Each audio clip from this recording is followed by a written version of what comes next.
খবর শুনছেন Barak news TV থেকে। প্রথমেই হেডলাইন্স। পাঞ্জাবে আপ ছাড়ছেন আরও 2 সাংসদ, দাবি আকালি দলের, ফের ধাক্কা কেজরিওয়ালের দলে। গুজরাট পুর নির্বাচনে মুসলিমদের ভোটে জয় হিন্দু মহিলা। গুজরাতে পুরো ভোটে গেরুয়া ঝড়, 15 পুর নিগমের সবকটি জিতে নিল বিজেপি, সুরাটে বিপর্যয় আপের। কেজরির সত্যাগ্রহের পথেই এবার মনীষ সিসোদিয়া, আবগারি মামলায় বিচারপতি শর্মাকে বয়কট। কর্তব্যের আগুনে পোড়া জীবন, জন্মদিন বিবাহবার্ষিকী নেই পুলিশের, তেলেঙ্গানায় নজিরবিহীন সিদ্ধান্ত। দিল্লিতে জঙ্গি হামলার ছক বানচাল, উদ্ধার প্রচুর অত্যাধুনিক আগ্নেয়াস্ত্র, পাকিস্তানের ষড়যন্ত্র। বিস্তারিত খবরে যাওয়ার আগে অনুরোধ, ভিডিওটি লাইক করে চ্যানেলটি সাবস্ক্রাইব করে রাখুন। এবার আসছি বিস্তারিত সংবাদে। পাঞ্জাবে আম আদমি পার্টি ছাড়ছেন আরো 2 সাংসদ। মঙ্গলবার এমনটাই দাবি করলেন আকালি দলের নেতা বিক্রম সিং মাজিথিয়া। এরপরেই হইচই পড়ে গিয়েছে। প্রশ্ন উঠছে, পাঞ্জাবে কি তাহলে ফের ধাক্কা খাবে অরবিন্দ কেজরিওয়ালের দল?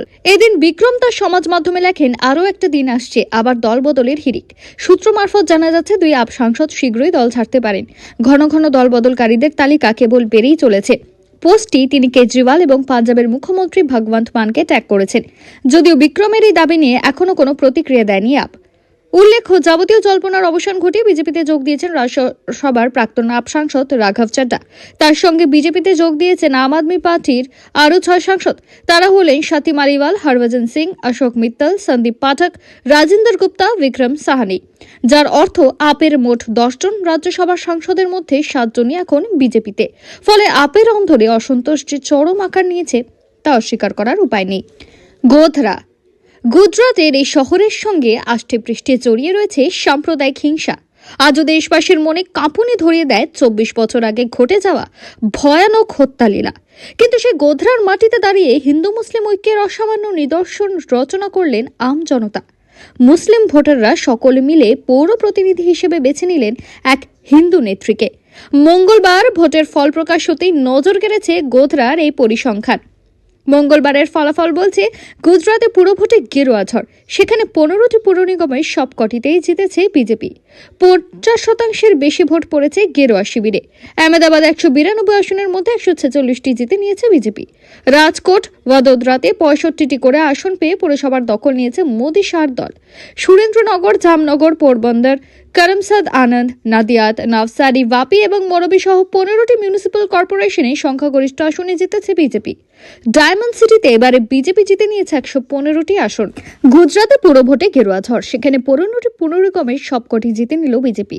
প্রধানমন্ত্রী নরেন্দ্র মোদী এবং কেন্দ্রীয় স্বরাষ্ট্রমন্ত্রী অমিত শাহের রাজ্য 50%-এর বেশি ভোট পেয়ে জয়ী হল গেরুয়া শিবির। বলা বাহুল্য, নিরঙ্কুশ জয় গুজরাতে আরও কোণঠাসা হল বিরোধী কংগ্রেস, আপ সহ অন্যান্য দলগুলি। এর মধ্যে আহমেদাবাদে 192টি আসনের মধ্যে 146টি আসন জিতে নিয়েছে বিজেপি। কংগ্রেস পেয়েছে 18টি আসন। সুরাটে ভরাডুবি হয়েছে অরবিন্দ কেজরিওয়ালের আম আদমি পার্টির। সেখানে গতবার 27টি আসন পেয়ে শক্তিশালী প্রতিদ্বন্দ্বী হয়ে উঠেছিল আপ। এবার মাত্র 4টি আসন ধরে রাখতে সক্ষম হয়েছে তারা। অন্যদিকে ডায়মন্ড সিটিতে এবার বিজেপি জিতে নিয়েছে 115টি আসন। একইভাবে রাজকোট, ভদোদরাতে 65 করে আসন পেয়ে পুরসভার দখল নিয়েছে মোদি শাহর দল। দিল্লি আবগারি দুর্নীতি মামলায় বিচারপতি ডক্টর স্বর্ণকান্ত শর্মাকে বয়কটের সিদ্ধান্ত নিয়েছে প্রাক্তন মুখ্যমন্ত্রী অরবিন্দ কেজরিওয়াল। তার দেখানো পথে এবার হাঁটল দিল্লির প্রাক্তন উপমুখ্যমন্ত্রী মনীষ সিসোদিয়া। তিনিও বিচারপতি শর্মাকে একটি চিঠি লিখেছেন।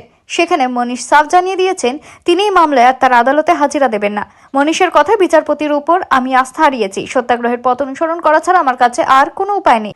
গত জানুয়ারিতে আবগারি দুর্নীতি মামলায় কেজরিওয়াল, মনীষ সিসোদিয়া সহ অন্যান্য আপ নেতাদের মুক্তি দিয়েছে দিল্লির রাউস অ্যাভিনিউ কোর্ট।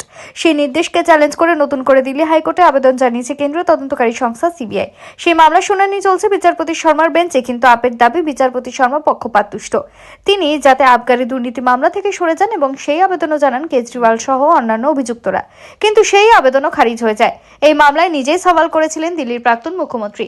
এই পরিস্থিতিতে এবার কেজরিওয়ালের পাশাপাশি বিচারপতি শর্মাকে বয়কটের সিদ্ধান্ত নিলেন মনীষ। পুলিশের ছুটি নেই। সকলে যখন উৎসবে মেতে ওঠেন তখনও কর্তব্য পালনে কর্মস্থলে দিন কাটে তাদের। একজন পুলিশ কর্মীর ব্যক্তিগত জীবন থাকতে নেই? এই প্রশ্নের জবাব দিল তেলেঙ্গানা পুলিশ। নেওয়া হলো নজিরবিহীন সিদ্ধান্ত। এবার থেকে দক্ষিণের রাজ্যটির সমস্ত পুলিশ কর্মীর জন্মদিন এবং বিবাহ বার্ষিকীতে পাবেন বিশেষ ছুটি। ইতিমধ্যে মর্মে বিশেষ নোটিশ জারি করেছেন director general of Telangana police.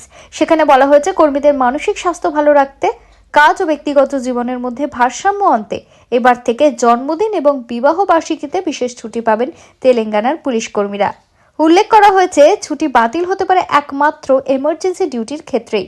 নোটিশে জানানো হয়েছে কর্মীদের ছুটি পেতে হলে লিখিত আবেদন করতে হবে, সঙ্গে দিতে হবে উপযুক্ত প্রমাণপত্র।